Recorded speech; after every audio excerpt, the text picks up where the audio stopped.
ఈ వీడియో అన్ని మతాల వాళ్ళు దయచేసి చివరి వరకు చూడండి. అసలు మతం అనేది ఎవరి కోసం పుట్టింది? ఎవరు సృష్టించారు? ఎవరి అభివృద్ధి కోసం? ఎవరి పెత్తనం కోసం? ఎవరి అవకాశాల కోసం? ఒక్కసారి ఈ ప్రశ్నలు ప్రతి ఒక్కరు వేసుకోవాలి. మిత్రులారా, మతం మనిషి యొక్క తత్వం. It's philosophy. నేను ఆకాశం వైపు చూసి సూర్యుడికి దండం పెట్టుకుంటాను, ఒక మతం. కాదు, నేను నేల వైపు చూసి కళ్ళు మూసుకొని ప్రార్థన చేసుకుంటాను, ఇంకో మతం. అలా కాదు, నేను ఒక జ్యోతిని ఊహించుకుంటాను, అలా స్మరించుకుంటాను, ఇంకో మతం. నేను భజన చేస్తాను, ఒక మతం. నేను పాట పాడతాను, ఒక మతం. ఇలాగా విధానాలు ఏర్పాటు చేసుకున్నారు మన పూర్వీకులు. They are all different forms of prayer. అసలు ప్రేయర్ అనేది ఎందుకు పుట్టుకొచ్చింది? మనిషికి కోరికలు ఎక్కువ, భయము కూడా ఎక్కువే. ఆశలు ఎన్నున్నాయో అలజడి, ఆవేదన, ఆక్రోశం, ఒక ఇన్సెక్యూరిటీ ఫీలింగ్ మనిషిలో ఉంది మొదటి నుంచి. సో తను ఆశించింది దక్కడానికి, అలాగే తన దగ్గర ఉన్నది పోకుండా ఉండడానికి కోసం ఒక ధైర్యం కావాలి, ఒక ఎనర్జీ కావాలి, తనకి ఒక పాజిటివ్ ఇన్స్పిరేషన్ కావాలి. అప్పుడే దైవం అనే కాన్సెప్ట్ సృష్టించడం జరిగింది. అదేంటండి, ఎవరో సృష్టించారా? అసలు దైవం కాదా? ఏమంటే మీరు నేను దేవుని చూసామా? మనం చూసామా? చూడలేదు. చూడనప్పుడు మనం ఆ సబ్జెక్ట్ గురించి మాట్లాడుకోకూడదు. గాడ్ అని, గాడ్ పార్టికల్ అని ఈ డిబేట్లకు మనం వెళ్ళకూడదు. దయచేసి ప్రస్తుతానికి మనుషుల ఆలోచన మీద మాత్రమే మనం ఫోకస్ చేద్దాం. ఫ్రెండ్స్, దైవం అనే కాన్సెప్ట్ మన భయా నుండి వచ్చింది, మన కోరిక నుండి వచ్చింది, మన ఇన్సెక్యూరిటీ ఫీలింగ్ నుంచి వచ్చింది, మన యొక్క లక్ష్యాల కోసం వచ్చింది. తర్వాత ఏమైంది?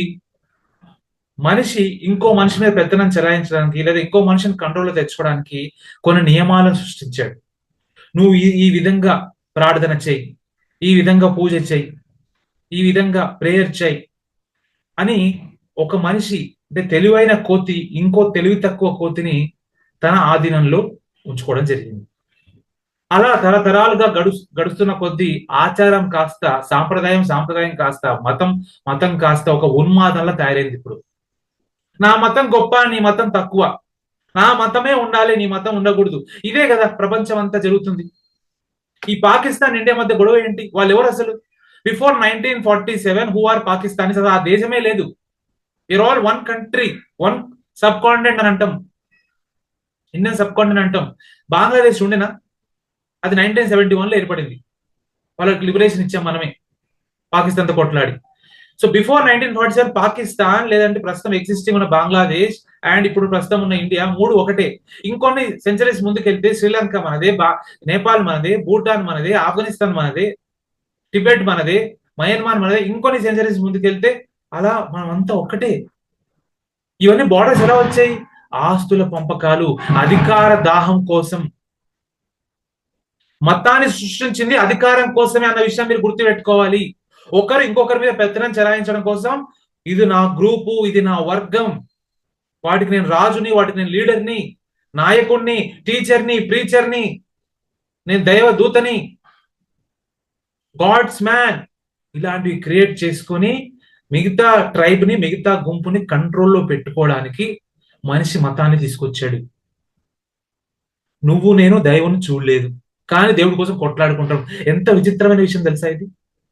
మనం దేనికోసం కొట్లాడుకున్నాం అంటే, నా ఆచారం ప్రకారం పోవాలా, నీ ఆచారం ప్రకారం పోవాలా, నా విగ్రహం ప్రకారం పోవాలా, నీ విగ్రహం ప్రకారం పోవాలా, నేను అనుకున్న దాని ప్రకారం వెళ్ళాలా, నువ్వు అనుకున్న దాని ప్రకారం వెళ్ళాలా.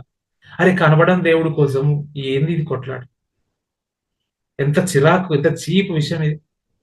మతాన్ని మంచి కోసం ఎలా వాడొచ్చానంటే, చిన్నప్పటి నుండి క్రమశిక్షణతో ఉదయాన్నే లేవు. ఉదాహరణకు నేను హిందూని. హిందూ అనే పదం కూడా ఎవడో వేరే దేశం నుంచి వచ్చిందని అంటాం. సరే, సనాతన ధర్మం మాకు ఏం నేర్పుతారు? ఉదయాన్నే లేవు. అమ్మ నాన్న ఏం నేర్పించారు? ఉదయం సూర్యుడు కంటే ముందర లేచి స్నానం చేసుకొని రెడీ అయి పూజ చేసుకొని డేకి రెడీ అవ్వు అంటే ఒక క్రమశిక్షణ. పూజ అనేది ఏంటి? ఒక పేషెన్స్, ఒక సహనం, ఒక ప్రార్థన. నాకంటే గొప్ప వ్యక్తి భూమి మీద ఇంకొకరు ఉన్నారు, వాళ్ళే దైవం, వారు నన్ను మానిటర్ చేస్తుంటారు. సో నేను ఒబీడియంట్ గా ఉండాలి. పెద్దలకు నమస్కారం. పండగలు వచ్చినప్పుడు సెలబ్రేషన్. ఎందుకు పండగలు వచ్చినాయి? ఒక పుట్టినరోజు సెలబ్రేట్ చేసుకుంటాం. పండగ ఏంటి? ఎప్పుడో నరకాసుని చంపినందుకు 5-6 వేల సంవత్సరాల నుండి మనం ఆ పండుగ చేసుకుంటూనే ఉన్నాం. నరక చతుర్దశి, దీపావళి. రావణాసుని ఎప్పుడో చంపినందుకు మనం దాన్ని విజయదశమిగా చేసుకుంటున్నాం. ఎప్పుడో ఒక మహారాజు ఈనాడు నుండి ఈ యుగానికి ఆది, ఇది మొదటి రోజు అంటే ఉగాది చేసుకుంటున్నాం. సో ఈవెంట్స్ వేరే మతాలు నాకు తెలియదు, నేను అందుకే ఏం చెప్పట్లేదు. నాకు వాళ్ళ గురించి A to Z ఏమీ తెలియదు, పేర్లు తప్ప. కానీ నేను కొన్ని వేల మందితో తిరిగిన అనుభవంతో నేను సాధించింది ఏంటి అనంటే ఒక జ్ఞానం. మతాలు మనకి అన్నం పెట్టవు, మతాలు మనల్ని ఉద్ధరించవు. మతం పేరిట మన మీద చాలా మంది పెత్తనం చలాయిస్తుడు, మనల్ని కంట్రోల్ పెట్టుకోవాలని ట్రై చేస్తుడు. నీ మధ్య నా మధ్య చిచ్చు పెట్టి వాడు పబ్బం కలుపుకుంటుండు, వాడు బాగుపడుతున్నాడు,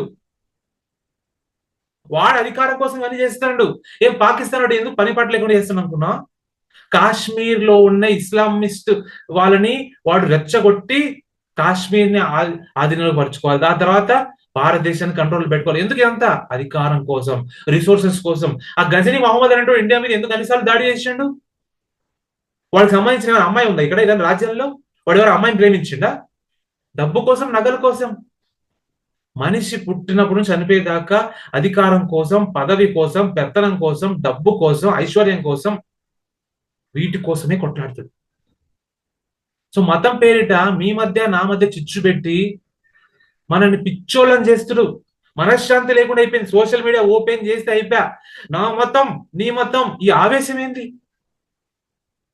వాడిని చూస్తే మన కోపం కోపం వచ్చేస్తుంది. ఇంకా సోషల్ మీడియాలో ఎట్లున్నాయంటే పోస్టులు, వేరే మతోడు కనపడితే ఇంకా మీద పడి గొంతు పిసికేయాల అన్నంతగా చేసేస్తుంది. ఏంటి అంటే మనం వేరే వేరే మతంలో పుట్టినందుకు మన శత్రులమా? మన ఏమైనా పిల్లి ఎలుక టైపా? మనుషులం. నిన్ను ఏడగోసినా నన్ను ఏడగోసినా అదే రక్తం. అండ్ ఒక సాఫ్ట్ స్కిల్స్ ట్రైనర్ గా, ఒక కెరీర్ కౌన్సిలర్ గా నా దగ్గరకు వచ్చే స్టూడెంట్స్ అన్ని మతాల వాళ్ళు ఉంటారు, అన్ని కులాల వాళ్ళు ఉంటారు. నేను నేను స్వయంగా చెప్పగలను, గట్టిగా చెప్పగలను, కులాన్ని బట్టి మతాన్ని బట్టి పోలికలు రావు, లక్షణాలు రావు. అవి కుటుంబాన్ని బట్టి వస్తాయి. ఆ కుటుంబంలో పెద్దలు, ఆ పిల్లవాడు ప్రవర్తన, ఆ పెరిగిన స్కూలు వాతావరణం, ఇవన్నీ బట్టి ఉంటాయి.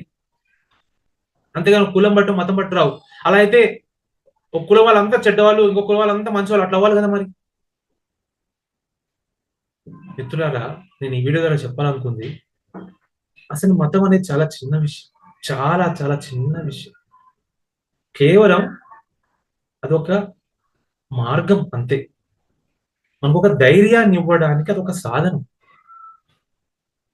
ఉదయం లేచి పని చేసుకోవడానికి మనకు ఉత్సాహం కావాలి. దానికోసం ఒకడు అల్లా అంటాడు, ఒకడు జీసస్ అంటాడు, ఒకడు గురునానక్ అంటాడు, ఒకడు శివయ్య అంటాడు, వెంకటేశ్వర స్వామి అంటాడు. అంతే, ఇంకా అంతకంటే మించింది ఏం లేదు అక్కడ. మనం అనవసరంగా మతం పేరిట కత్తులు తీసుకొని ఒకరి మీద ఒకరి అనుమానంతో ఒకరినొకరు హింసించుకుంటా ఏం సాధిస్తాం? శవాల గుట్టల మీద మనం ఏం సాధిస్తాం? ఒకరినొకరు పొడుచుకొని, ఒకరినొకరు చంపుకొని, హింసించుకొని ఏం సాధిస్తాం? ఎవడు బాగుంటాడు? ఇంకా ఎవడు ఆనందంగా ఉంటాడు? శ్మశానం దగ్గర ఏమైనా ఆనందం ఉందా? సమాధుల మధ్య ఏమైనా సంతోషం ఉందా? ఆలోచించాలి మీరే. నేను మరీ ముఖ్యంగా ఈ వీడియో ద్వారా మైనారిటీలకు నా రిక్వెస్ట్ ఏంటంటే, ప్లీజ్ ఒక్కసారి ఆలోచించండి. ఈ దేశంలో వేరే మతాలు ఎప్పటి నుంచి వచ్చినాయి? కన్వర్ట్ అయ్యారు కదా మన పూర్వీకులందరూ. ఎవరు ఏ మతానికి? అసలు మతమే కాదు, అప్పట్లో అన్ని వే ఆఫ్ లైఫ్. సుప్రీం కోర్టే స్వయంగా చెప్పింది, Hinduism is not religion, it's way of life. మీ పూర్వీకులు, నా పూర్వీకులు, they all lead a different way of life. మా తాత శివుడు ఫాలో అయ్యాడు, ఇంకో తాత బ్రహ్మంగారిని ఫాలో అయ్యాడు, ఇంకో తాత ఇంకో స్వామీజీని ఫాలో అయ్యాడు, ఇంకో తాత ఒక ఫకీర్ని ఫాలో అయ్యాడు.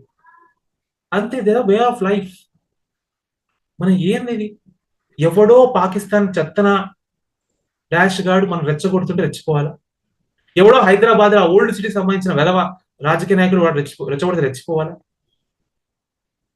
ప్లీజ్, మనందరం ఒకటే ఫ్యామిలీ, ఒకటే చెట్టు నుంచి వచ్చిన కొమ్మలం, ఆకులం, పువ్వులం కాయలం.